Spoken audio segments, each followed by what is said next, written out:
Hello everyone, welcome to my another mini ব্লগটা হচ্ছে অনেক দিন আগের, যখন আমরা মামার বাড়িতে গিয়েছি। মামার বাড়িতে থাকাকালীনই দিদি আমাদের সকলকে নিমন্ত্রণ করেছিল দিদির বাড়িতে যাওয়ার জন্য। তো সেই মতো আমরা সকলে মিলে রেডি হয়ে অটো করে চলে যাই দিদির বাড়িতে। আর এটা হচ্ছে আমাদের দিদির বাড়িতে যাওয়া মানে খাওয়া দাওয়া তো কন্টিনিউ লেগেই আছে। যাওয়ার কিছুক্ষণ পর খেয়েছিলাম একটা বিস্কিট, যেটা খেতে খুবই টেস্টি ছিল। তারপরে মাসি নিয়ে এসেছিল তরমুজ, তো তরমুজ খেয়েছিলাম। আর এখানে দেখো দিদি সবার জন্য রান্নার প্রিপারেশন করছিল। যেহেতু আমরা অনেকজন মিলে দিদির বাড়িতে গিয়েছিলাম, তো দিদির রান্নার আয়োজনটাও একটু বেশি। তারপরে আবার দিয়েছিল স্প্রাইট, আর ওই দিন ভীষণই গরম ছিল, তো স্প্রাইটটা খেয়ে খুবই ভালো লাগছিল। আর এই সমস্ত কিছু দাদাভাই আমাদের জন্য ভালোবেসে আয়োজন করেছিল, কারণ ওই দিন দিদির বাড়িতে আমরা প্রথমবার গিয়েছি। মানে দিদির বিয়ে হওয়ার পর দিদির শ্বশুর বাড়িতে কখনো যাওয়া হয়নি। তো যাই হোক, কিছুক্ষণ পর আমি আমার ভাইদের নিয়ে চলে গেছিলাম মাসির বাড়িতে। মাসির বাড়ি দিদিদের বাড়ি থেকে 5 মিনিটের রাস্তা। গিয়ে দেখি মাসি কাজ করছিল,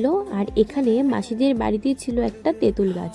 তো ভাইকে বলেছিলাম তেঁতুল পেড়ে দেওয়ার জন্য। বলা মাত্রই ভাই এখানে 2টো তেঁতুল আমাকে পেড়ে দিয়েছিল গাছ। তারপরে নুন, লঙ্কা, কাঁচা তেঁতুল, পাকা তেঁতুল, আর নিয়েছিলাম তুত ফল।